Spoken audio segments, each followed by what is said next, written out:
E mana tua le whanua o ke te semane. Le whanua na futotoa I le whaola. Se mea whaingata o le vai atu I tinga. O le sa tauro o lo tu mai lunga. O lo na ola na tu ina tu mai le alofa. O e mau uso e ia taola.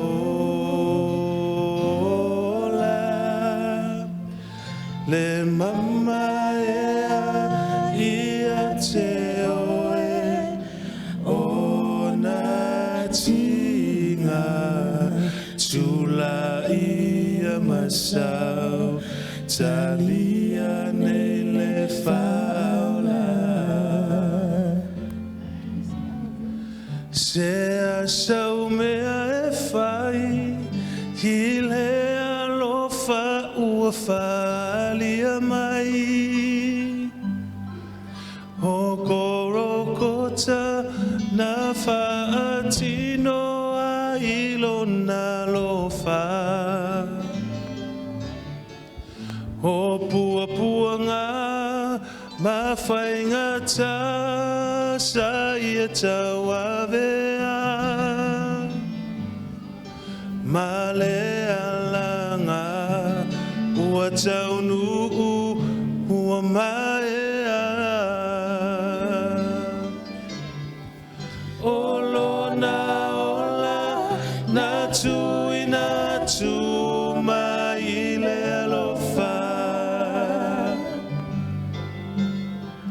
O e mau so e ia taola.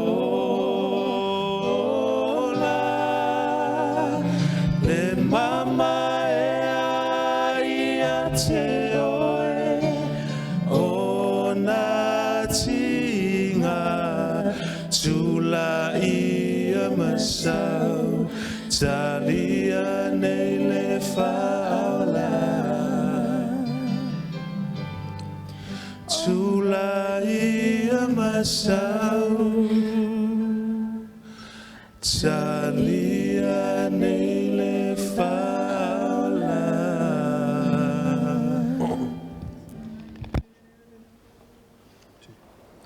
Ilia le puia le o tele ia e toe a fio ma Yesu. Ia oli oli o toa tase e toe a fio ma Yesu. E a fio mai, e a fio mai, e toe a fio ma Yesu. Ua I tanu o lea waira e toe a fio ma Yesu. Ua tupu tele o le poto e toe a fio ma Yesu.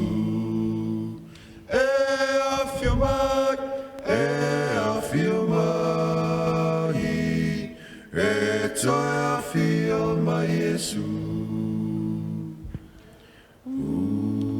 La tātou te talo. Io vai lo mātou te mai lo fio ma le langi. O le atua le langi ma le laro langi ma me umalawa o iai ma tarata taito tasi.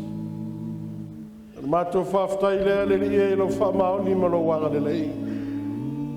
Wa o lo au ma fola ma lo au whai wawenga.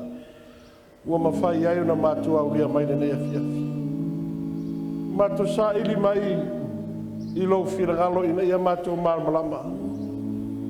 Mātou whaftai le ia whasolo mai nei sauninga. Whaftai lau fsosani ia te mātou. Mātou tau ana wina lea le lia o le nā fsosani. Whatumulia le mātou whalongo mo mātou loto. Ina ia mātou whilewhile whai o lo lava while ngalo. Saunia i mātou le langi wa umana i saunia mo i mātou. Whaftai e sui lau fsosani mai le nea fiafi. Tia lau me whengaruenga i silo na whatau waa e le iloa nu whamatalo lau. Whamatalo e lau lava ngā paia. Ai mātou talia i le loto maulano. Whaftai e lau whaafonga mai i lau lava swafo mātou talo tueni. Amen. E awhia mai, e toi awhia mai Yesu.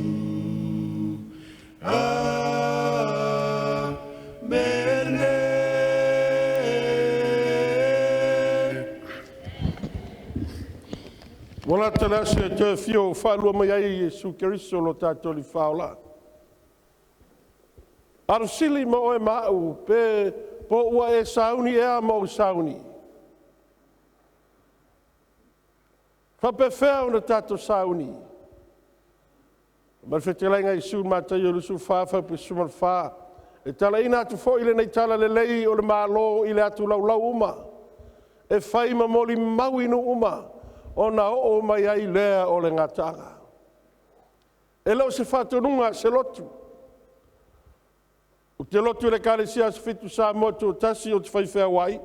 A e lau se e kālesia e ona le wheau. E lau se whatonunga se tangata.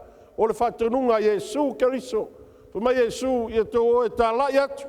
Le tala le lei o le malo o le tua. E whaima mo le mau. Lua i tuainga tangata. O le tangata e whaafonga talia. Ma le tangata e whaafonga e le mwhainga o na ia talia ina. Mai le tuso whaalinga su whaafo pe ono. Mai nau i loa foi le tasi a ngelua lele i le taulo tō ingo le langi. Ua ia te ia le tala le lei e whaavavau. O le tala le lei e whaavavau. Lea le tala le lei. Mātai o mua. Whaipu e lufu tasi ma le lufu tolu. Ioana i mua whaipu mua e o le whaipu tolu.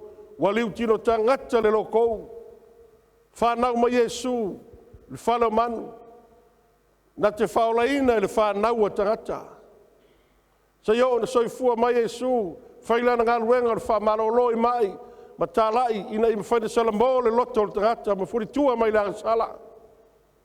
O ina maliu o ia lunga i karavari o. Ma le tiso i saia i lima sumo le tolu. O tinga ama maftianga na o atu ia te ia. I lunga o le nā sa tauro. Na ia sila fia na ia i loa ma mao mai aila na whanau. Ai sea, sila fia le leia Yesu. E le aise si awala. E la vea ina i le whanau o tangata. Me le oti le titongi o le arsala. Wana o Yesu Keriso e tōtasi. Wa fia atu leo Yesu le langi. Lo ye fautua nei mo oe mau le whanau o tangata. Te tasi le la sanga o le tala le lei. E whavavau. Toe le fia o whalua mai o Yesu Keriso. Ai whai mai ave. Forfola i eno nofo i le larorangi. I atu nu uma. Mai tu ainga mga ngana. Mana tua nisi teimi o lati Australia nei tu sanga o tea. Valus full montupu. Sin mai nisi whai me tau ai fot tau mai Samoa. Western Samoa. Me whai me inga mea. O kafkafo ngi usila. I le iloa kaka. O kafkafo Hawaii. E ke ilo me Hawaii. Whai mai i. Waku ia o kafkafo o Hawaii. O kasins ngā mākou ngai ngofu ngai Hawaii. Aisea.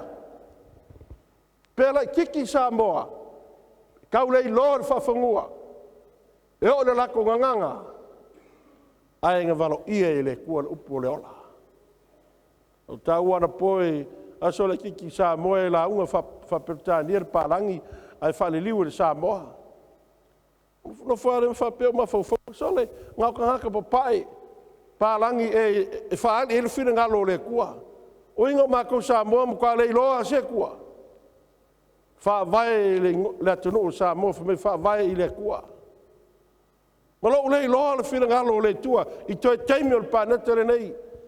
Fa mai le alofa tu noa ma le aga le lei o le tua e ave inga ngana e sese.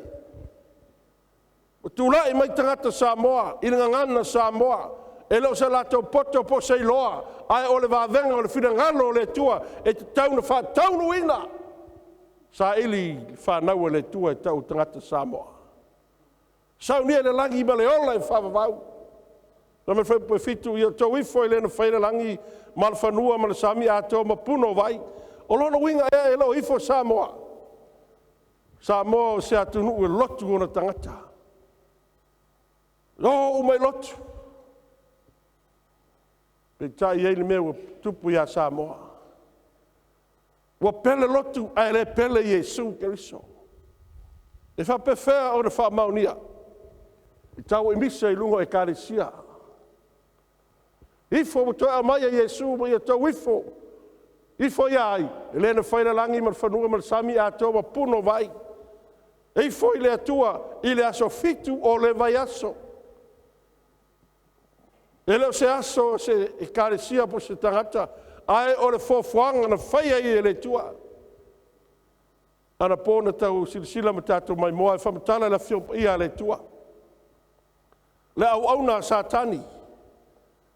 Ai wa avea o ia matangata.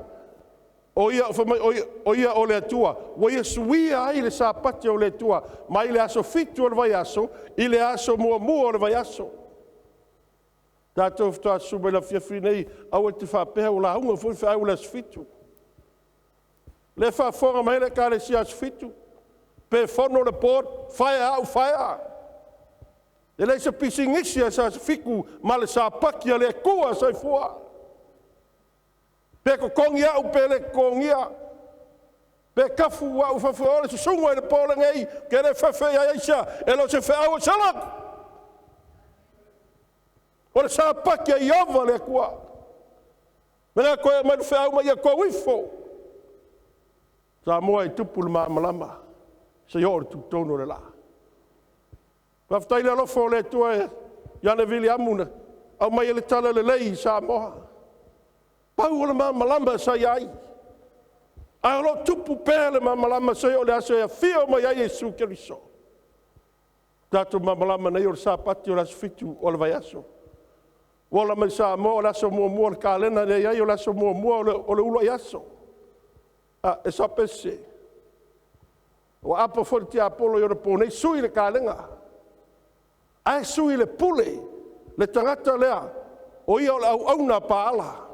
To fa fo mo tat fa solo ya na po mo talatu na po lua fata fai taulanga I lunga le maunga o fata fai taulanga a Elia le au na le tua e fa tua ya Jehova e tausi tu la fono le tua e tausi le sapati le tua e le tausi ya sa pe ulo ya so se Elia a le si fata fai taulanga o le fata fai taulanga au na paala Paala e fai tau tiso kere se mtau pis furu. Whamatala mai ei paala. Paala noa e tolu lan whanau tama semu whanau merau e enga lei tātou. Ia wheta le tupu merau pae, pālangi. Au hamo le tupunga merau meauli. O hamo e whangaunga kuso. Kuso e whangaunga le kākai ngoi a ni marota. O ni marota o le tangata tino ese whamatu spaia o ia o le tangata tuli manu. O lo tangata, ua tapua I ei ma muli ani marota, a vea o se latu o tua. Au le oti ni marota whamai anu lo nganga nofo le la. O lo tangata, ua tapua I le aso mua le vai aso. La lato te ilo le leia o le aso fitu o le sapati a Iova le tua moni na whailangi me laulangi. Ai wa lato, ua whātua lo lato, aso e tapua iai I lo lato atua e ngoia pa ala po ni marita le sauerupu whapertania o le Sunday. Te masa mene vi ele tua. Ngau kau sa foi au ia. La ingoro ka mara la whangua le whakua le la mosa. O wale lua se fulu le lima se fulu fai whiau la mosa I kong la ingoro ka ma sau la ingoro ki ngai malie ba whenga. O le mea kas Le kai o ke le muli karaka o ki sa ili po lalo upu le kua. Tau lalo upu le ola. E whaola i ngai ka kou sa moa aua e kei ka mai ma kenga lo whingalo. Ai ma fua na taita o le tā le maramalama. Lua, ua pele o tā lotu, ai le pele Yesu Keriso. Tele tangata o le tua ma whanau o le tua. Mai Yesu e whalonga o maa moe isi lo toa. Tele tangata matatau, whamaongi, whatuatua ya Yesu, e alofa ya Yesu. Lai tonu isi e kālesia la mo saa, pope maa monga pola. Le kausi la so mo mua vai aso. Ma le maramalama. A fa me su e whalonga o maa moe lo leo o na lato muli mai lea. E leo le lotu a e o mai i skai lo po Yesu. Ma fuangana na le fa me su to avele talelei. Avele talelei te fa manatu e la whanau. Leo pumoni. Ala ngata ele si tau le whalinga e su whafu pe valu te tatu whai tau whatas. Mulmule atu ai leo le tasi a ngelu whape atu. Wa pa'u paperonia le aitele. Wa e whainu inu umai le wainga le to saho langa whaitanga. Paperonia e tau tala le nuu paperonia. Po le nuu le ana whatuina po le malo. O ni marota po paala. Mai ana fio pa yale tua mai wa pa'u paperonia le aitele. Aisha wa e whainu inu uma.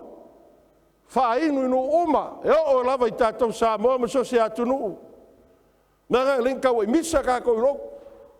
Nara linka fi kai ka ko ro pole ku pe ala unga mai le ku ya ke ma. Aisha wa ka ku onga ngai le winga ma onga fa pau pa ala ma onga sa kangi fa ngai le karaka inga ia kai yes le pumongi mai le ma fa ma le loko fa ngau le ku mankind. Tata soi fu uma. Pola le langu pe nga pe parangi. Pesa mo polare ko inga karaka o mankind. Mero pole ku o foi le sapaki. Eskelu luas fulu mal sumara lua o fai longa ya ke au. Ma o ko o karaka o tarata o fai e folinga ya ke au. Na linga ika sa kangi sapaki o le ku. Ino uma le waina le to sa o lana faitanga. O le kalisia le ku kasi le ka. O Yesu o ia, o le whetaano whetane, a o le ekalesia, e whakusa o whawhinge. Ara me o kupu wa kele a onga whapaperongia e ofi mai kong. Wa ko sa i lea kua. Te leo ka. O lea o onga melea, o sisira ka rwhi peiva na ka whaikau. O na mulmuli atu ai lea ia te ila ua lona tolu a ngelu wa whape atu ma le leo tele. Ai se ta sei fo le man fe ai malo na fatangata. Matalia le fai longa i lona moa ulu po lona lima. E inu lava ia le waina le to sao le tua.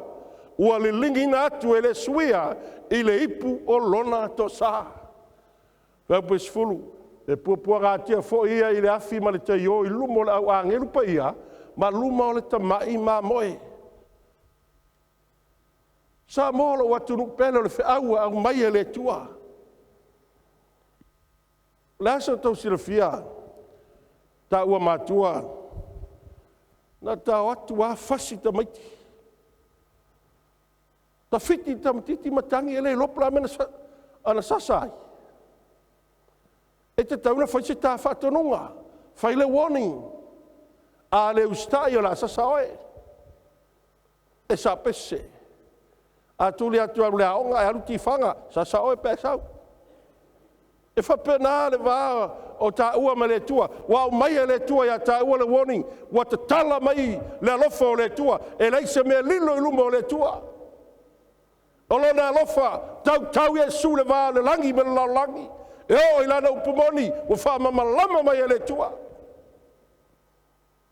Alu siri whape whera wha mamalama mai lana upumoni.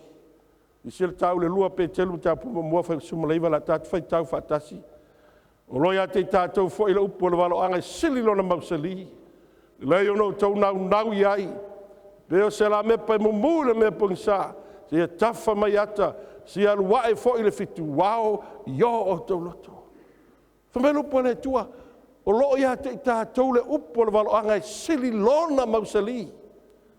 Po le ale fale, po le ale whaavai o se mota o se fale.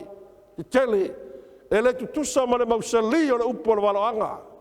Mena whamai Yesu, e le lei ono o tau nau iai.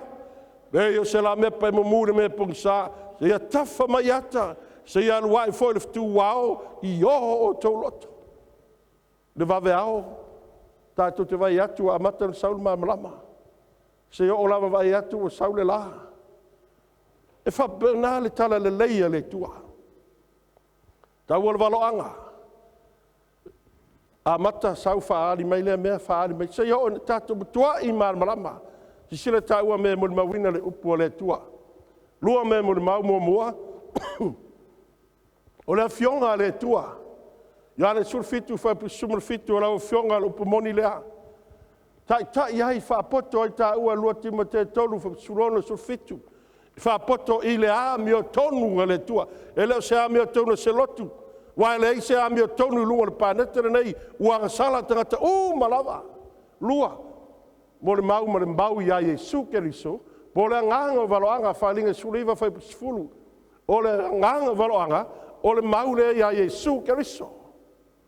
Mo le mau ia Yesu Keriso. Ai whai tauna le tiso whalinga mua, whai mua o le tolu. O lo whamatala mai ai. O le waloanga le tua le tama, na tu ifo ia Yesu le alo. Le tua le alo. O na ngai oile le nganga pai o le tua, le persona long tolu, wa tu maili, au whainga ruenga po tangata pa ia o le tua. Na whiawhiri nei, na te whaafonga, whaalongo, ai whamatala le nganga pa ia o le tua malana upo moni. Moni mau ia tā ua le waloanga. O waloanga, o mea oile lumanai. Mea o le ate tupu mai oile lumanai. E lei loa le whanau le larorangi. E lei loa e tangata pa ala. Ai loa le whanau o le tua.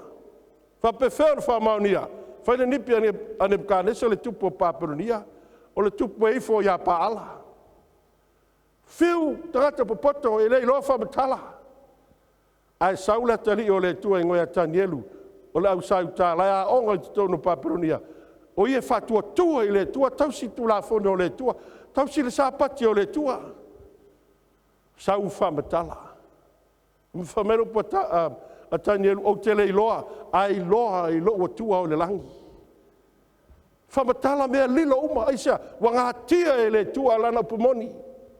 Sua atu tanielu whamarupu e le tua, tanielu tā pungi kusi ngā. Sei o I le aso le unga, o aso le unga. Whamarupu tanielu tusi sumare lua, I le mtapi sumare lua. Sei o le aso e tau whetuli ai tangata. Alu whainga malanga tangata le tu ma le tu. Laso le unga. Leo e soi fua ma ua lai. Au mali tiso tani e lua. Mai le ata o le tupua.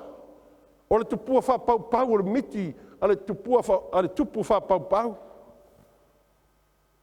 Nau tani elu na ia whamtaleina. Toi au mali tiso tani elu e fitu. O te le lope wai whafonga mo mua I nei. Waro anga I le karisia nei tau au nai.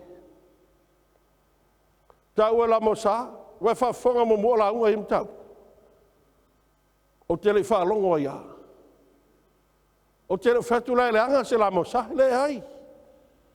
Au sau ninga whape nei e ita sa tani te suma iai. So mai sa tani se o mea nā la sfiku ia, e rei se pisingi se sfiku, ma le walo anga le tua. Kia le whai kanga sfiku e le sau le langi.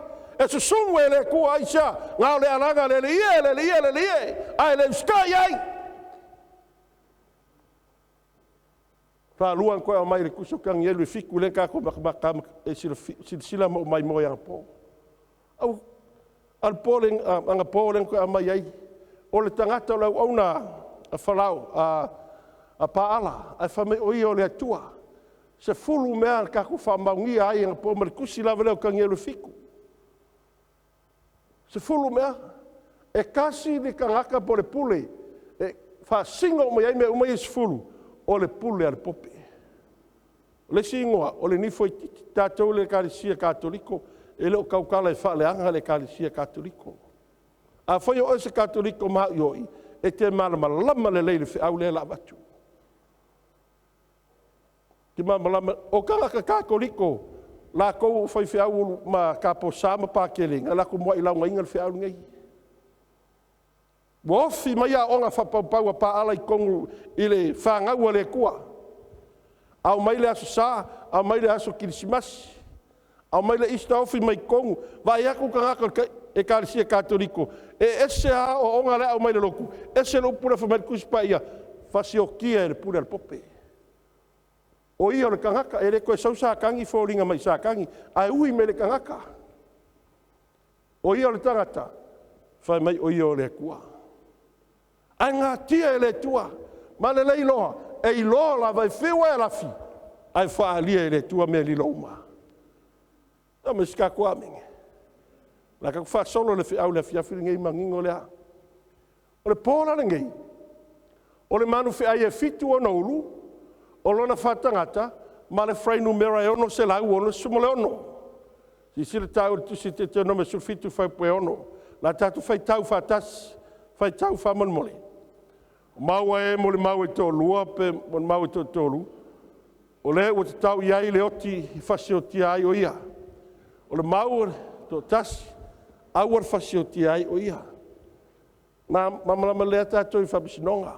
A mi se a o konga e masa inga kuru mo I whapisinonga. E whai mo le mau.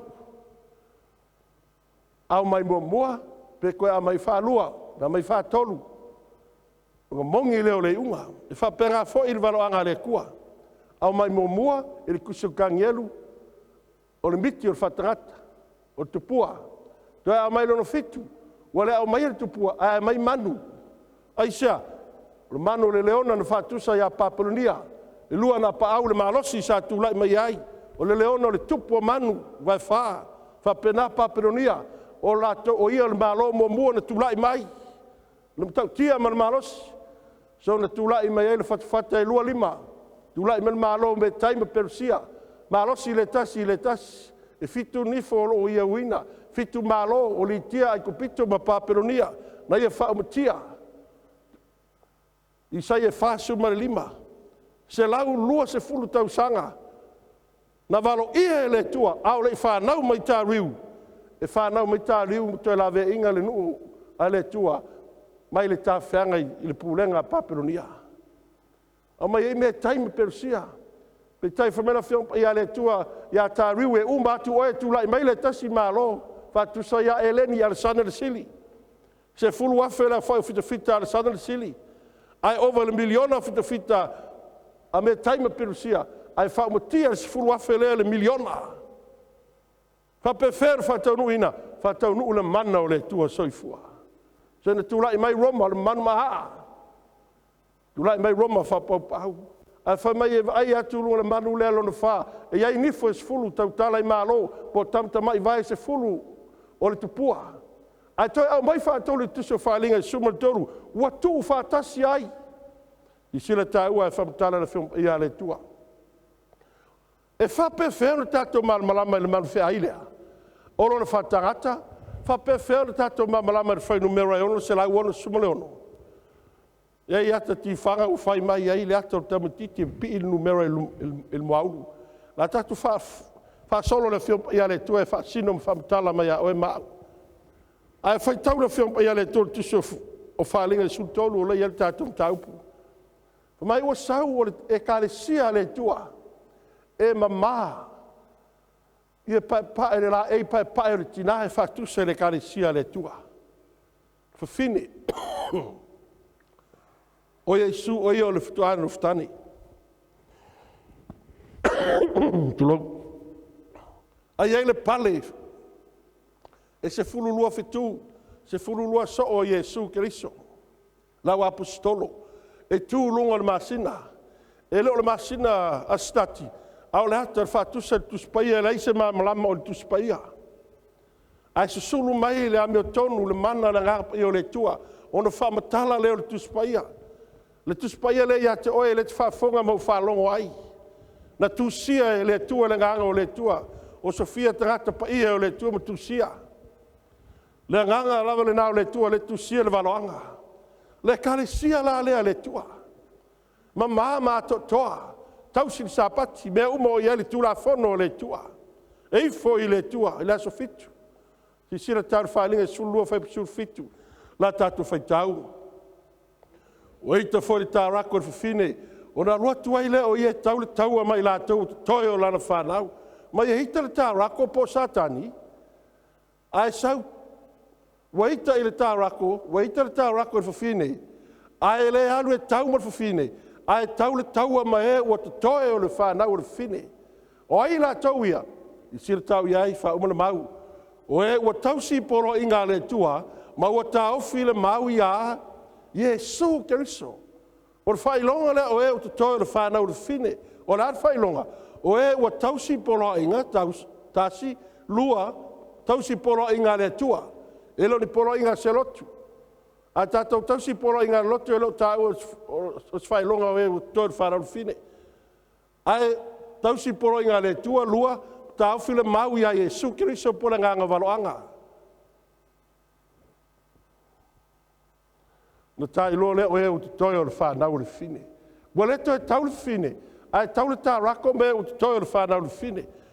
Whalinga le sifulu iwa whaipu sifulu. A wao le nganga o le waloanga. O le mau lea ia Iesu. Tātou mamalama. Petai, e iei ki po tolu tu la fono le waloanga ina ia mamalama i tā ua. Mua. E iei ki o le waloanga. Lua, e mai wha lua, pe wha tolu le waloanga ina ia mamalama i. Tolu, e wha popo mai nisi mea pe atoe au mai. A tatu ko ova i ki o le waloanga. A tau tala me le waloanga i matangi, po wha relave, po tau mamisa. Jeremia fast food tau rona ma le tolu fitu. O lo tau tala, e lo tau tala i matangi o la sau. A lo tau tala i taua, ma wha relave, tupu mai le malo ma le malo. A wha me le waloanga o le sami, po vai e tele, e leo whai mai o le sami, po vai e tele. A o lona winga, lo tau tala i nuu, po mbotu o tangata mātu nuu. Alinga su fitu whai pusu lima. A wha me le waloanga po la whiupa ia le tua le manu whi ai. E leo tau tala mai ni manu whi ai. A leo tau tala i malo. Tau tala i malo, lo tu lai mai, tu lo lava. A so lua.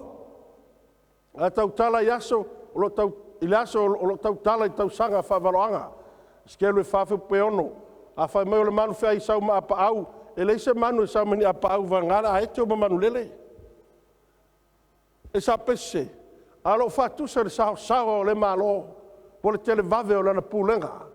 A tau tala i manu whi ai po ulu. Tau tala le pule po taitai po nifo po malo. Tupu po malo po pule. La tatu wha solo le waloanga. Wha o ngahare kilea. Ona tatu manino lea matoe mamala matiri le whiaua le tua. La tatu whai tau whatasi mai la wha monmone. Tasi lua.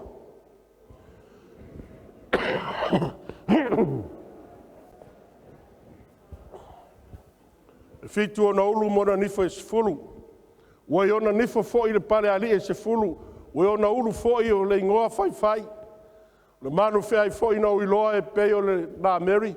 O ona vai fo i e peo vai o le urosa. Malona ngutu e peo le ngutu o le leona. O tuina atu fo i a te ia e tā rakolo na malosi malona no whali. Ma le pule. Mai vai atu. Wa sau le manu. Wa ese le lanu. Lanu ma le na Mary.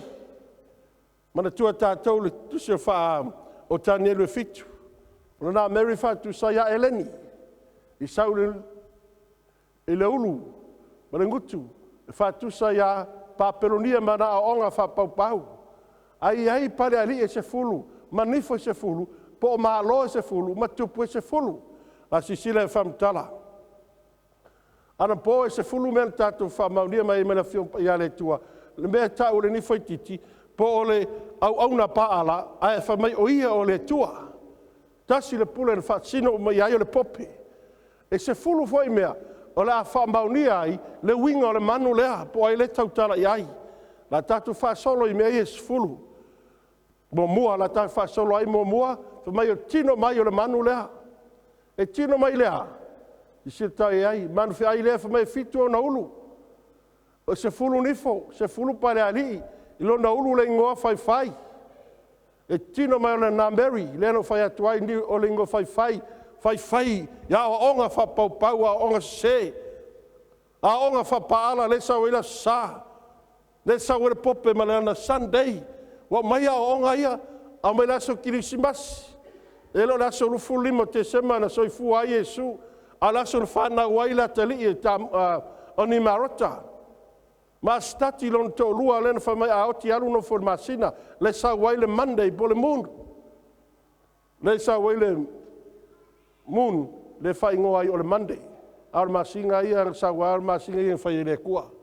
Ngai serve fa fonga se kas. Tino na Mary ya na Mary fa tusa ya Eleni le filosofia ma le poto fa Eleni o ma iona ponei. Vai o urosa le malosi o me taimo Persia. Uto le leonga len sa tatu tarno inai. Nelo no lua tatu fai tau. Ia le taurako lo malosi mo no foali ma le pule tele. A wa saule taurako wa tu uma i lo na malosi. Ma le no foali ma le pule tele. Le sile tau e fa maunia la fiom ia le tu tu singa. I si ta fai tau fatasi mai, tasi loa. Il fai ina le malo si sa, na fai ina i foi pontif i Roma. Ina ua tu ina e Constantino Roma sa ia a vatu lona no foali i a pontif. Maximus, o pontif Maximus i le winga o le ngore pope. O ia o le sui o le atua soifua. Au tu ina atu ia ile pule, ele tangata le ngoi asisa. Wa fonga le si mo mau. Fatu muina e popele no fali o le ao le malo na va noi Roma. Mana manu malo e lo lato pule. Faia ina maua suafa taua mai taritonunga fa pau. A solo mai tato. Melon tolu.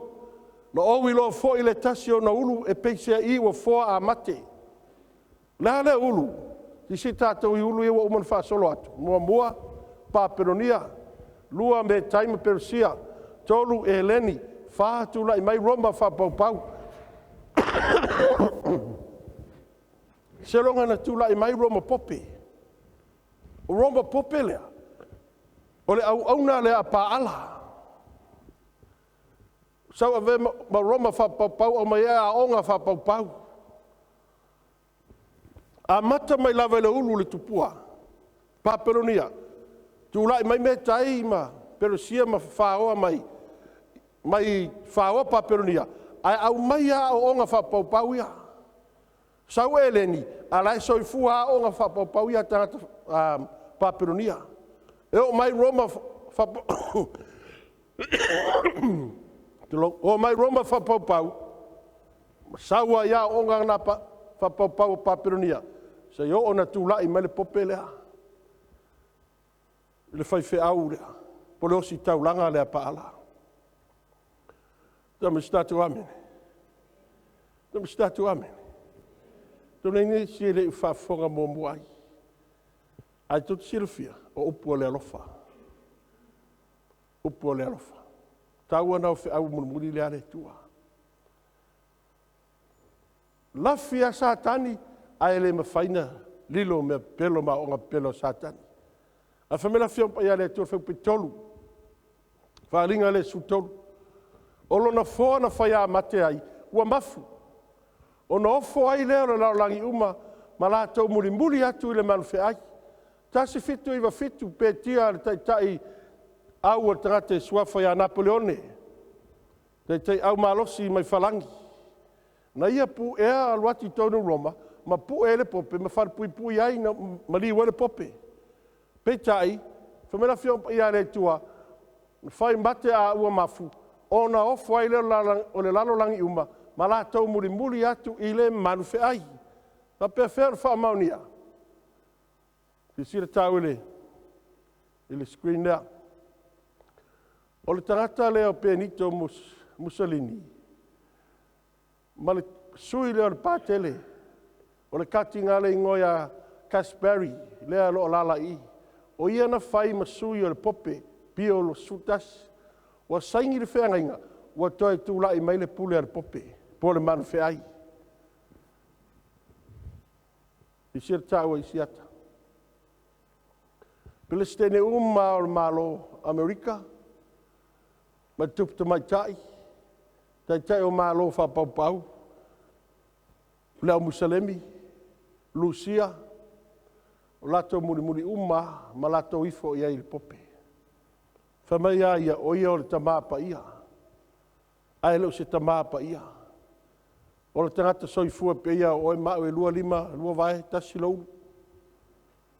Ai whaonga satani. E le whaonga e le atua. Si sila tāua ia Trump lefta a sau mai, sau nei. Whai mea fai whātasi ma Trump. E le pelo upo le atua. Muli ai le lau langi, tai o malo. Si sila tāua le tasi maula mela whiompa ia le atua. Whalinga tau whaupe whaa. Wala tau ifo I le tārako. O le na tuina atu le pule I le manu whiai. Wala tau ifo fo I le manu whiai tārako e whatusa ia satani. Satani le whata whaitaulanga le apaala. Mena lina te talo atu le nuu, maole atu le nuu. Ai rei se awhia mai a satani. Ai sea, la tau whia awa Iova. Ata mai o satani. Whai satani le mua ngana fo ngale, if you can't beat them, join them. Sau lo satani, whaleanga atamo Eva. E o ilo pumoni ima sa pati o le tua whaleanga. Au mai ai a onga se. Mai o watu le pule. O le na tuina atu le pule le malwheai. Ua la tau ifo fo I le malwheai. U whape atu. O ai se tusa mal malwheai. O ai se na te mawhai o ne tau mai a. Nei seis. Waifo mai ai tai o malo. Le vesi nei la tu alapi. Na le popea na ratu for misa. Fameli tala fasol pito o tangata Musalemi o fita na sakoleni le pope I le amatanga. La tau te oe whaumatia tangata Israelu.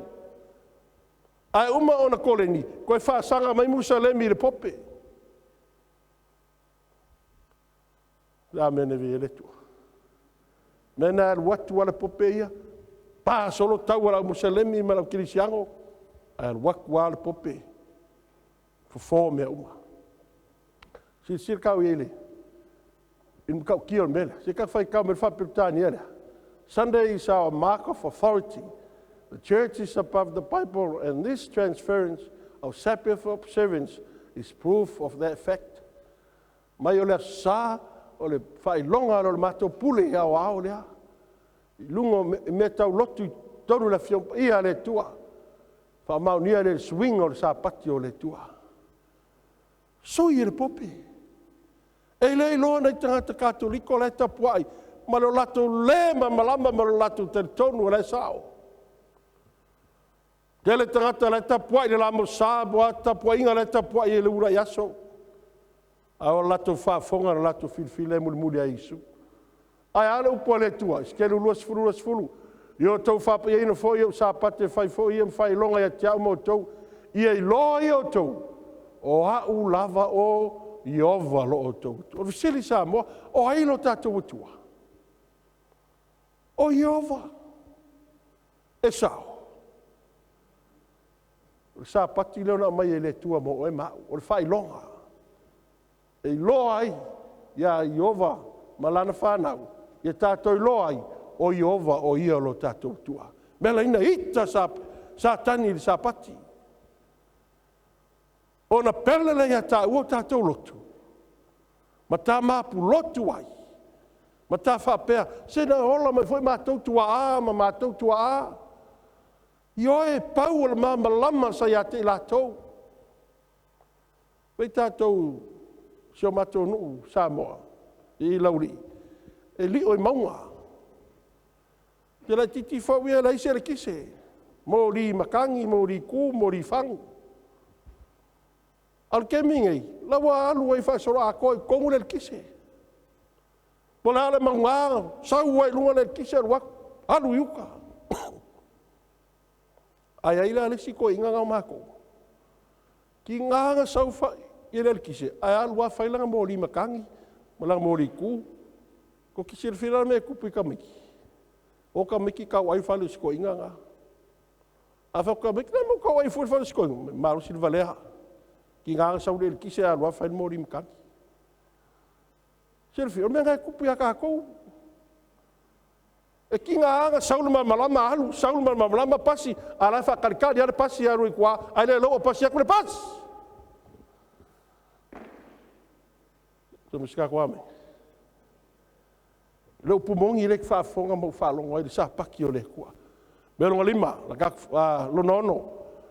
Na watu fo ia te ia le ngute tau talai upu kele, ma upu fai. Se longi upu la haiki, upu ke kele. A whame upu ke kele ia. Ma upu fai fa pefe ma ia upu ke kele. Wana tau tala le o ia i upu le anga i le atua. O upu te tele ma upu fai. Ua ia upu le anga i le atua. Mua, ua ia upu le anga i lona suafa le atua. Ma le whanafta fai e le atua, ma le malu le atua. A toa ma eno no fo i le langi. Fa pefea. O na sau lea tangata le ma fau. Na fai e le tua. O la au na paala. Ai sau whaaleanga. Le swafa o le tua. Whaaleanga le malu o le tua. Ma o ie no nofo le langi. I si tau lupu i ane tautolu la whamnino. E le se ngā luenga le lei mātou te whita. Apa si tat whai tau mai. Whai kau mai whamolmoni. Ka whai me whakasi. Whai tau. E le se ngā luenga le lei mā kou te whakongi ai oe. Alo upuleanga a wa oe o le tangata o e whai mai, whai oe mā. O mai le ngu la kau ai Yesu. O Yesu wha where wha mai oe o le kua, a o le kangaka. Laino le leia le ngu. Na o le tua le tangata, na o le tua wha mai wha māngalo i tangata, ma wha mai oe o le tangata. Na kak whai kau mai. E leus. Ua ia upuleanga i lona swafa. Upuleanga fa pele swafa o le tua. Whai kau, all the names which in the scriptures apply to Christ, all the same names are applied to the Pope. O ai onga kuskusinga. E lo sa so fiku. O kol kalelei me kongo lotu kakoriko. Katoliko saule upu ole universal po tu fatasinga o tangata. Ai ofi mai loa Roma malakua o whapau le loi aile upu o le katoliko Roma. Si sire kau, a ikas kakoriko, o mafu anga eri whamaongi loko kakoriko. A ka whamaongi, inga marama le me loko whaku ai. Si sire kau Isaia, whai kau meri Isaia, kasi lua, Isaia iwa whupeongo. Wau whanau mai mo i tātou le tama, o whaina mai mo i tātou le atali, e lona ua le malo, e ngofo ia, i lale ngoa. O le siri ese o le whaipule o le atua malosi o le tamaru whavau, o le alii o le filemu. O swafa uma ia, whai mai le pope, o ia e onga swafa ia. E iei se whamongianga, i siri kau o whamongianga le pope me. Leo, sumalkolu, we hold upon this earth the place of God Almighty. Mātou te tau whia, i lunga le pāneta nei, le tūlanga o le tua saifua. Whai tau mai tasi lea, tasi lua. The Pope is not only the representative of Jesus Christ, but he is Jesus Christ himself hidden under the veil of flesh. Katoliko national. Whawhitai ia toa, na lato whaasino le mea moni. Tabi statu amen. Bova ai o mata le whawhiau. O la titia sa moa le whawhiau e swawhaia pasta ai leonge. O la tali i le whasani katoliko. Aina whaasilia ia upu le tua mai ora mātua. O se whawhiau e le mawhaina ngalo, le matau tia. Powerful whawhiau e ave le toa. O tau wana po e lo ka singi swawhaia e tuale wha matu.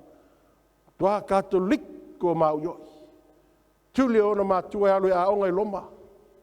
A la koe ese a o onga lai whai ese le upu le kua. Koe fo'i mai a sa paki nga so ai alus. Il maru sa paki. Fo'i mai ai kuri el wha koe o mākua. Ngai le kausi ale sa paki o le kua. Aolonga uso lai kiki. Lau whai whiau ngai sa moa. Whai pui le anga le o langa. ai a sui o langa o e su e upo le kua. Ai wha ko e makua. Whapega kako Samoa. A ka al ka me kiki maure kau le ua. Paual me manga koe resi makua Samoa e le lofa. Paual me i saule kupe. Ngā lua ka miki e whaile lau langi, whaile anga sala. Ai paual me i saule kupe. Ai alu ro ka miki ke kia i me lau langi. Ai alu e wha mua mausika e kausi sa paki o le kua. Wha kōroa. Ele fa penga matu e lala. Sa menge vi ele kwa. Amen. Hallelujah. Loka e lima fa purusu kasi ka fai kau fakas kasi lua. Leo le au tusi upu mara forsaio o fa peane. O ai e ale nei wa na upu le anga i le tua. O ai na te mawhai on fa magalo ina anga sala wa na o le tua lava. Kasi anga o le kue fa magalo. Ala me la fai ka kala. Ma lona farefta fai faleanga fa prefer fa fai. There is a man on earth who can forgive sins, and that man is the Catholic priest. No ka wanga posha wo.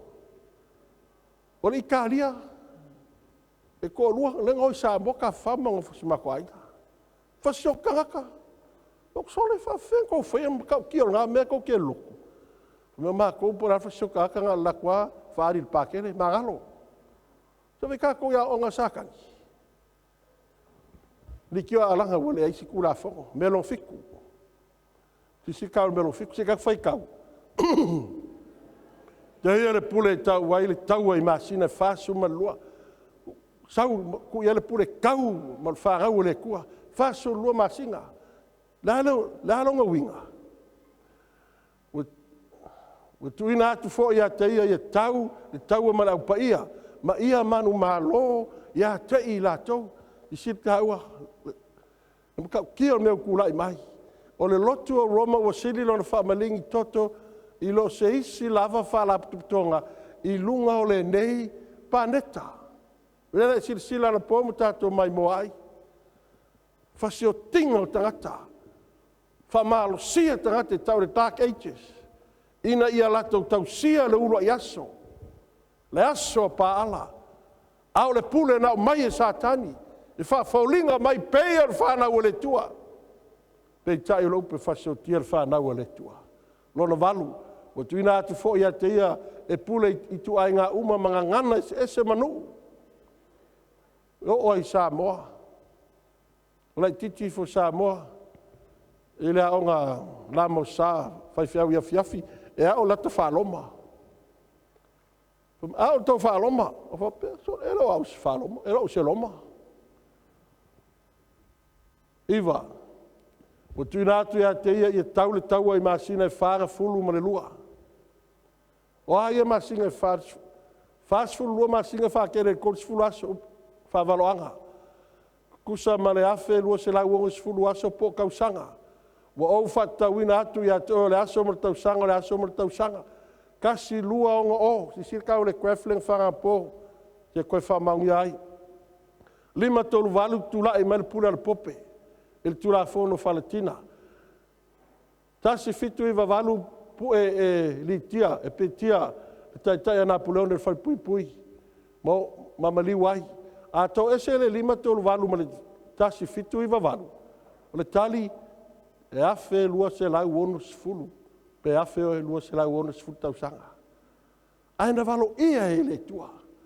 Tumu statu amene vi e le tua. Tumu statu amene. Amen. Me lona sifulu. Mai aise tasi, aise taitaina nisi whatanga tau taua. E alu lava ia whatanga tau taua. Lena taitai ia lokar whal pui pui. Belo se fulu. Se fulu me umaia. O le manu fe ai e fitu o naulu. O lona wha tangata. Ma lona whai numera. E aunga uma meia. E wha ambauni ai. Le tu wha te singa o le pule lea. Ma lo e wha. Po te pua atoa. I sila tau whai pe sumartasi. Wha linga sumartau whai pe sumartasi. La tatu whai tau. Le tasi manu fe ai walua e nai le whanua. Wa iai foi ona nifo e lua e pei o nifo Tamai mā moe a ua tau tala ia e peo le tārako. Ai vai atu lau au nā le tua. Ua sau le si manu. Ai whai mai e sauru. Ai o lona ono o le whaai longa o le mālo. O lona ono o le whaai solonga o mālo lea. Si sila tau le maunu whiai le sau. Ma le whaai linga le sutol whai pusuma le tas. E tau tala. Mua mua paperonia me taiper sia e leni Roma whapapau Roma pope. Tau tala le mālo o Amerika. Whapewhera whamaunia. O tangata paralangi mai tono latu Europa. Wa saule pule le pope fasioti tangata. Pe a leu stai i le pope. Malona aso. So sola lo tangata i Amerika. Na o tangata initia mumu na iai. Le tula i me ele malo o Amerika. Po le ulu lo nono. I le tasi fitu i vavalu. E se fulu foi mea. E whamatala ina. Mai la fiong ia le tuau. Mai le waloanga. E whamaunia ele manu ma. Ia le manu lea. Po le malo lea o Amerika. Mua whamei sau mai le sau mai le whanua. O le sami lea tu Europa. Ai sau le manu lea. E sau mai le whanua. Mea soifua maola i tangata intia mumu. E lua nifo e peisita mai mamoe. E lua whaavae o le malo. O pule me tau wha le malo. Po pule me tau wha le lotu po le constitutions of states. Ma constitutions of church. Tolu. E tau tala e pei o se tarako. E tau tala e pei o le malosi. O le tarako. Ma le pule. O lo tulai mai ai. Le tatu te whamaunia. Po le ale vevesi i whea ma le whia marolosi o tai o ko lea masainga. Mai apangi. Ai tasi ala upo Trump. Ma so se Palestine al malo Amerika. Ma fefeu mai. Lona wha. Na te whaia le pule uma ale ulua i manu ai. Na ia te wha tū me tau o le Union of Church and States. O te tū wha te sia lotu. Ma lo. I si tātou le atalea.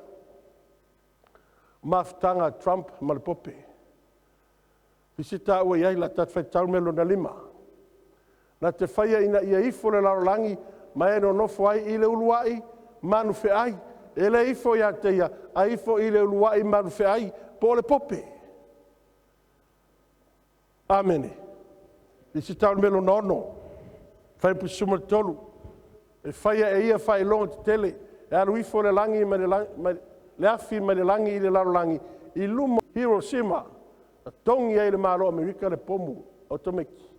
I lunga o Iapangi. E o ma i ora pōnei. La tupu a whamai. Whamai le molu mau. A le ngā so e lunga li YouTube na whamau ni alea. Mai e tongi i lunga. Mai tino tangata. Tau tia le toi ngā pomu. E le vai mo mo ai mata o tangata mo mo mau e tangata laulangi. Ai na valo ia mai e le tua. Le malo la tu lai mai. Nelo no fitu. O lo whai atu i e wana nofo le laulangi la tau te whai es whatangata o manu ai. E ona le manua i le pelu a ua ola. O le ale whatangata le manu ai. I sila tātou. I le kāresia Roma popele tu lai mai i le atu Europa. So la tu paralangi i malo Amerika. Whai eile lotu mamona. Tātou ia lotu e kāresia mamona. Wha maluru atu. O te lo wha leanga ia te o tau. Tau tana tu spai e le upu o le tua malvalo anga. Tu tusa le leia o anga. E tusa whapewhea. Nā le se esa ingoa. Ai tusa uma. Nā le suia upu. Ai tusa lei uma. Ia o anga. Sisila taua. Tūlai mai Europa. Tūlai mai Amerika. A o le kāresia. O le pope. Sui o le tua. A o le kāresia. O le perfeta fonga o le tua. Pule. A pulenga e pule. O pulenga o le peristua.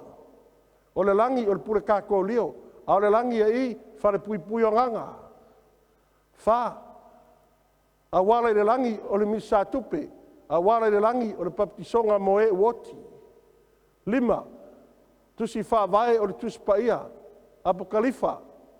Tusi wha vai o le tuspaia pe a sao le wha luina. Alo ele tusi al mamona penina tau tele. Ono, o le ngana whapitoa o le Latina. Ngana whapitoa o le Peritania. Pule le tangata, pule le tangata. Te mistatu amene. Te mistatu amene. Te leo whaleanga se lotu. Tau tala le upua le tua. Walo anga le tua. Iwa. Na te watua le maanawe le manu ai ina i tau tala le whatangata o le manu ai. Le ala winga o le whai upu. Si sila tau le. Ma ia whaia ina ia whasi o tia i la tau uma. O e le ifo atu i le whatangata o le manu ai. E sau le malo lea. Na te whaia le pule ina ia whasi o tia tangata e le ifo i le manu ai pe le ifo le pope. I sila tau a.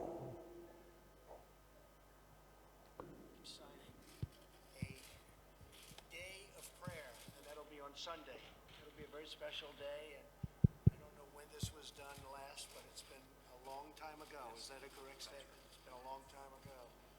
So I'm going to sign it, and then a few of the folks will say a few Se toi ki fua fa mole malamatanga. O popole tato se toi ki fua na fa o te lo malama uma sa mo le ngana fa pitania. Se toi ki fua fa mole ya. Fa le telefo. signing a day of prayer, and that'll be on Sunday. It'll be a very special day, and I don't know when this was done last, but it's been a long time ago. Is that a correct statement? It's been a long time ago. So I'm going to sign it, and then a few of the folks will say a few words, and Pastor Jeffress will say a prayer for not only the people so affected, so horribly affected by Hurricane Harvey, but for the people of our nation, and in fact, the people of our world. Okay? So sila mala e mtu fa fo mai. So mustatu am. Sai fa malungo la sa. A fa militara Trump. O me o leva na pau mai. Leva na sa penga mai. So te mana tua le presidente Amerika ingo ya Kennedy. Ela fa siotia. Su e tarata. Ala mafuanga. Saule pope ya Kennedy. Ina ia saingi le sui ia le Constitution po tula fongo fa vai malo Amerika. I tula fono le mana o le pope. Ai musu Kennedy. La mama le leia Kennedy le mafuanga no ese mai ai. E alofa Kennedy i ona tangata mo le lumanai. Ele ileva ai fasioti i Kennedy. Menga seki le leia le pope. Mai o mai kemingi o la lava le maure kong. Mal sao. Al me sao langa. Si sir kawe. Amerika, tu lai milona fitu whatangata o le mawhai. Tu whata singo lotu po le New World Order. Whape whea whamaunia, si se tau o whamaunia lea. Most people think the New World Order is about to come. The New World Order is here already. Tu whatasi, lotu. Tu whatasi, pule. Sawa o la whamutia whanau o le tua. Tolu me pule mai ai. Swinga i tono ainga. Whai poponga o li i mali. Te mai tai. Whatanga lotu. Whatanga le pule le pope. Ah, e sa pese. Dai tau te whamaunia i lungo news. E o mai tono whalwhainga luenga. O la pulea uma tono whalwhainga luenga. Whamarusia la so sa pati whainga luenga o mai tangata. Tono e karesia, la tasi lasu tapuai, wana o le ulua yaso, ei mo le maure, mai sa mo e lungo news, tu fisili tangata le tatu palemia ya tula epa. Lana winga o ia mea, la me o sui whaper whaingo le malo ele whaper momoa, la whamerisa unuanga le tatu palemia i Samoa. Ta penga le whamalungo la sa. Samoa, pe te le taletonu, pe o te taletoni ai, e le tau fia le saungo le Sunday Law. La toi fo i le whanau tangata le teimi le sau le Dark Ages. Fasiotia le whanau o tangata. E le pule a le pope, le au auna pa ala, le au auna satani. Te le whaleanga le pope. Ao le upu moni. Le upu le tua. One World Covenant. Tu whatasi airi le larolangi le pule tasi lea. Se si tau le me muli. Melon sifulu se tatu whaitau. Nā te whailoa ina tātou mai o lātou lima tau po o lātou maulu. Whapewhere whailoa ina. I sira tāua. Sunday i sao mak lea. Le la sao le whailonga lea le mātou pule i lungo. E karisia i tono tuspaia. Whamaunia le swing o le sapati. Ai toi au mai fut sapati e le tua. Le tātou iei momua. Whailonga le sapati. I maulu. Le lima. O le lima ne sila fia rai solia. Al maulu, fai longa tātou mawhau le ele mawhau fai whitwhilinga. I sira tau le. Tolu i vaenga le, so se stamp, mo so se fai longa le malo. Mo moa, o le mea o le swafo, o ngata le pule ai. O le tūlanga, po le lau ele le pule ai. Si o si le ono whataitainga, si o si le ono, o i o le tupu. O ia e tupu o Peretania tele. E whapena foi la, whai longa i e lua, po malo e lua.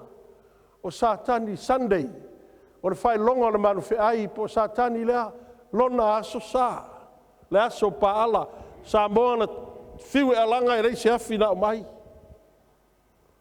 Ai na o mai le afi me le tua i ova, i le whata whai taulanga a Elia. Ai sea, lana sapati, oie o le tua. Oie le fofoa, le langi ma le lau langi. I sila tau le, vang muli, te tat fai tau. Ei on whatau mai pe whatau watu se tas. Tau lava o e ua iai le whai longa po le ingoa le man whai. Po le whai tau a whai o lona ingoa. O le mele nei ua iai le poto. O le ua iai le mawhau ina whai tau ia o ia le whai tau a whai o le man whai. A wā le whai tau a whai leo le tangata. O lona whai tau a whai fo i ono se lau. Ma le ono ngā fulu ma le ono. O wheme mawai. Te mai o le number of a man. O le tangata. O le upura tina. Ngō le vicaris fili tei. Whasa moa sui o le alo o le tua. I te tonu o le pulou lea a le pope. Whangā wharitolu. Le langi, le laro langi, me laro ifo le langi. Le laro langi. O le upura lea la tina, fileis, vicaris filei tei. Lea la tato whaitawine lana whainu mera. O le lima ea, whaloma lea, lima. O le vi e lima, ai e tasi, si e se lau, a e le ai, a o le ai, ai tasi u, e lima, s, e le ai, f, e le ai e tasi, e o le lima sfulu, ai e tasi, ti e lima se lau, i e le ai e tasi. A whapopo uma numera ia, lea whai, e ono se lau, ono suma le ono. E te tonu le pulo, o le pope. Wa le to e whelua le pope ma whailana pulo le la, ai sea, wa tupu le maala malama o le whanau le tua. Tau tino e le pumoni le tua. O ia lea, e maua ele whai numera e ono se lau, ono suma le ono. E lo se au auna le tua. O le au auna satani. O ia o le tangata, ai whai mai o ia o le tua. Na te sui e atu la fono a le tua. Wa sui ai ma le sāpati o le tua. Si sir tau i ariko si e sfulono, arau au mai nao nei mera iti ono tatu taimi. Ariko suluna lima, le ai se tasi mwhai te whatau atu pe whatau mai, pe to ina ni mea ai au noa ma le numera. E le to e mawhai se tasi ona te wina si tupe, pe to e se ina mai si tupe mai le whare tupe au noa ma le numera. Waso la, fai tato tu stupe. Sau le card, sai tu siaki. Mea so le tea, la tu le bank, ai fai mai ele mwhai te a meni siaki. Fatanu upor valoanga. Tato tupe. Te al watu le tupe, ule mwhai te au mai. Le fai whātau atu, o atu whātau mo se oloa, o le fai whātau, lau fai pisingisi, o le fai whaito iani pisingisi, ilonga whitu. A whai ei se tasi na tele talia le nei unga whono, o e suia le tā upu o le nei unga whono, i unga whono, e matua whasalaina le nei tangata i leoti. E ei lau brother-in-law le tua ngane matua sau tōlua. Civil engineer. Nā onga i nei la tuli au skali whinga ruengai. Ngā maua i wholeo ngā ruenga. I lunga i puspeni. Maua e iema lako kampangi. Ai koe ka ofia, e su e akunga. E siki sengi ngi usila. E le fia siki sengi au skalia. Ai ka ruahi o le ngā ruenga lea. A le suia whai siki sengi au skalia. E le maua e lako. Sau roko e whai siki sengi au skalia. A whamairanga moni mau, e o wholonga loko. Ke leo, whare pui lai whai lalo palpala i lunga i Kungiselangi. La wheo ai soloka ka Kungiselangi la kou, mana la kou lei loa, whare pui lai lalo i palpala. E lau ki kalangoa, so le poai ka ngakai ala, mai whare pui lalo ngi mea. Laka i ngā uma, ai koe saule si wala au, koe maua la kore si kon kala ke la loe mer pongi. E o foi koe fai si fal pui la loe palpala. Ai le lopo ai kaka la ave fasioki e loe fal pui ai. Awa ka penga i ele ni werora. Lua vai aso ke aku ngei whamela moni mau. O laua ngā lua ngei man malo au skalia. E ongo pilionga al kupe au skalia. La whaalu ngei whai e lako mea kau. Saungi e kau masainga. E pui South Pacific. Aku moku rei ka kou. Aisha, lala attack, lala take over e sainga. I aku moku umar Pasifika. La kulai au skalia e ki ke e ia sainga. Ka kou Samoa, ngā le waku au sainga, whai ka kou whare, ka kou mimikai. Ma le leiloa, la ka penga sainga i te kovinga Samoa. Whakaungura upua le kua. So se kasi ele o iai le numera lea, ele te whatanga ina e whi marangai. Le kasi a wala, o le a tasi la wala mo le whangai o ina o me kau kupe, whatatau le numera. O lotu uma po e karisia uma lava e kasi le asa e tapua iai lātou, o le aso sā, po le ulo i aso e whatatau le numera. Ai kausia sa paki o le kua, ele maua saungu mela. Se longa ka kio e kausi laso paala, laso sakangi, laso al pope.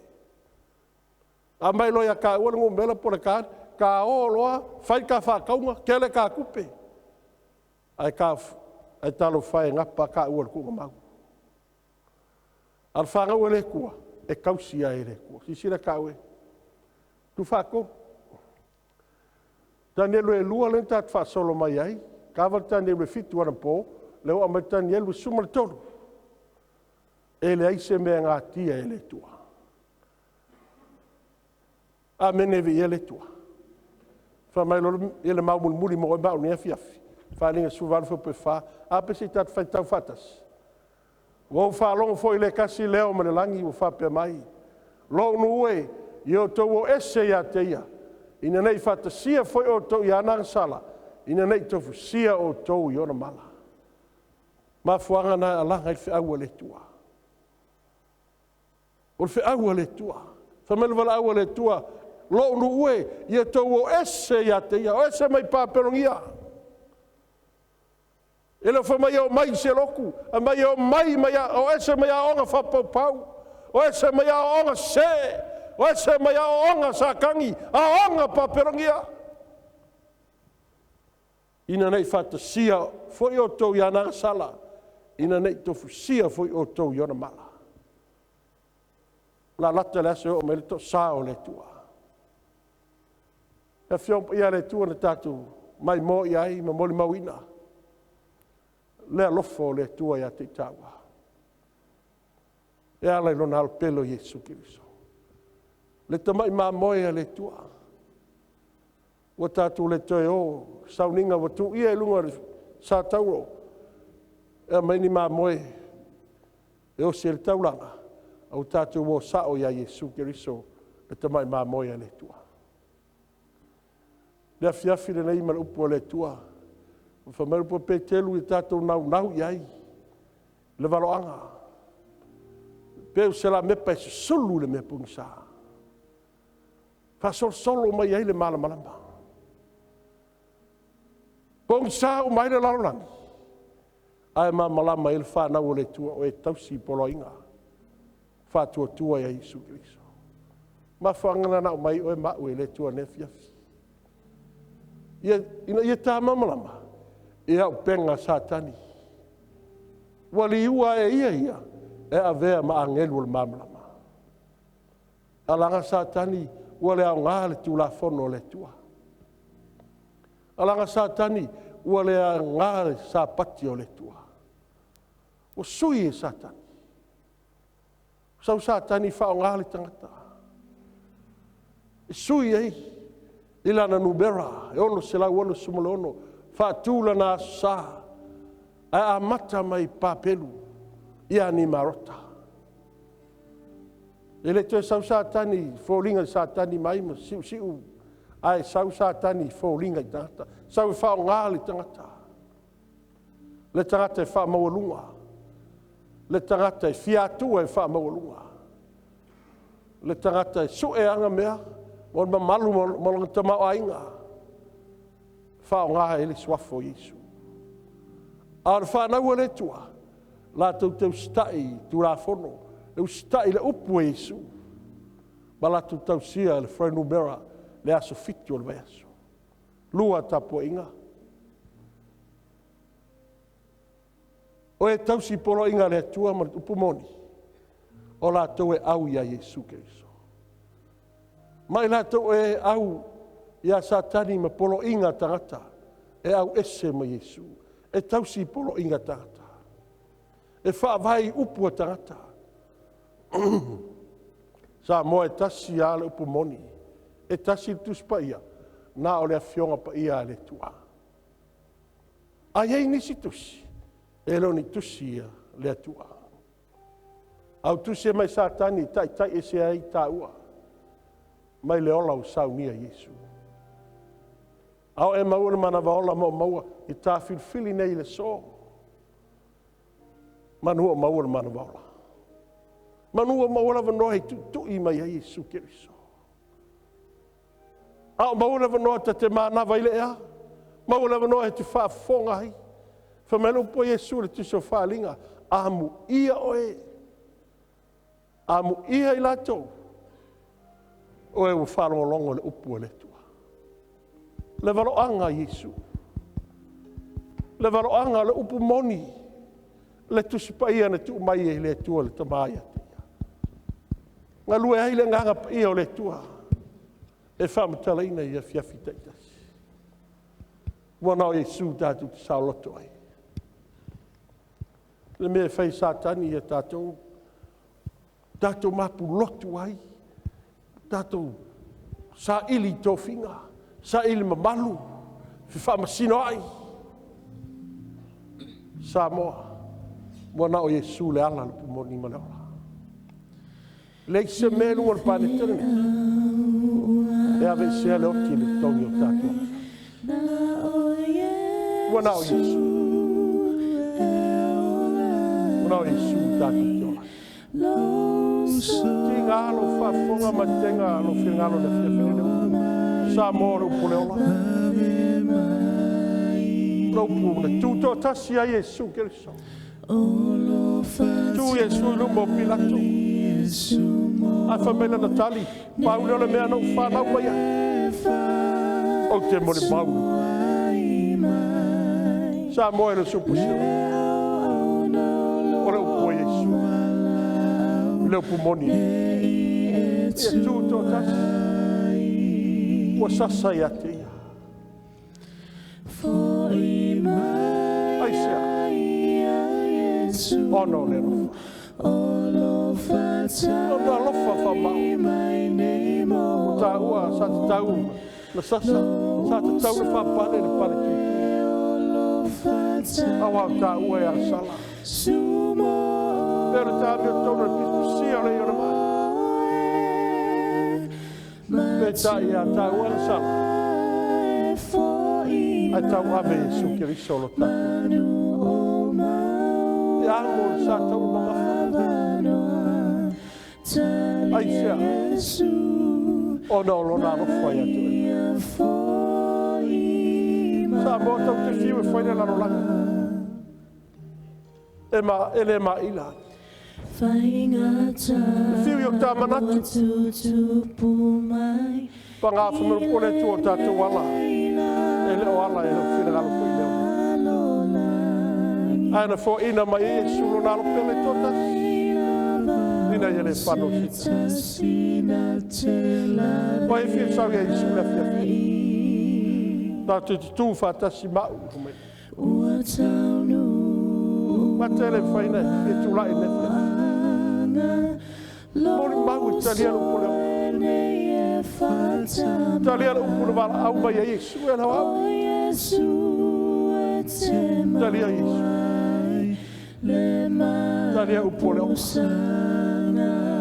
Samoa ona i pele o tatou lotu. A ia pele Yesu. Fa mua le me mua. Fa mua le tua. Oye o le tua. Oye le tua fa mau. Ona oye o lo ia i le ola. Ai se ata te fefe.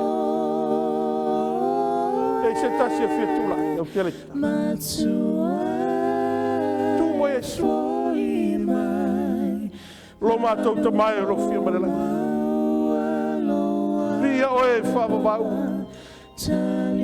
Ria oe fava vau. Le falo tanga re saunia mo matou o la fana.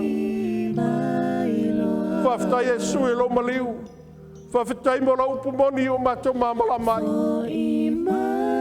Matou wala ule ni e turi loina lo ngara pai ai matou. Ina ye me faile tu na tupu pelo matou mamala mai. Sa yo atu la se te fio falu. Le tua matou wala watu. A watu tu la fo yo la tu soi fua mo matou ola. A peina e fete la ima tau tole ni e. E te umia lo matou ola i lo ao tau. A tau ne ngalo le tina arfa susulan tama. A ele ngalo i matou yo fo ngalo. Wa tau rua fo folanga e te mua e te muni muni. A matou ta ape atu le fia. Au mai le loto pulea. Au mai le loto mama. Au mai le loto mawalalo ya te matou. Ina ya tupu pea lo matou ang lelei muna matou fatu tua. A me se lo matou walo fa. Matou te fai ai o lo lava fina. Fa manui alo fa na u le li. Fa u mai a te matou le tua le nei soi fua. Fa aftai mo fa mara ino matou ang sana. I lo sua fa Yesu matou talo toi nei. Amen. Manu o